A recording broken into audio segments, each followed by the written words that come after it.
In de Vrouwenpoort ben nog een kandidaten drokdwaande met het maatje van de lekkerste koffie. Ik in Ljouwert in Friesland ben er hield iets meer speciaalzaken. En joert dus de verkiezing Barista 058. Ja, barista is eigenlijk het Italiaanse woord voor koffiemeester. Opleidingen gevolgd natuurlijk om koffie op dit niveau te kunnen maken. En zo werk je met die schitterende machines. Een mooi kopje koffie te zetten.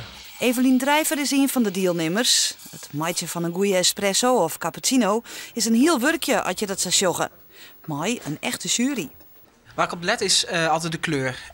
Hoe die eruit ziet. Hoe ziet de crèmelaag eruit? En zit er überhaupt een crèmelaag op? Dat is erg belangrijk. En het mooiste is een beetje een hazelnoten kleur met wat vlekjes erin als een poeme. De smaak is natuurlijk uitermate belangrijk. Voor Evelien voelt het net aan. Ze moest werkje op een orenmachine als haar eigen. Dus ben je bang voor het oordeel van de jury? Ja, ik ben niet echt tevreden, maar oké. En de winnaar van de Barista 058-wedstrijd was het koffiespeciaalzaak Caldi.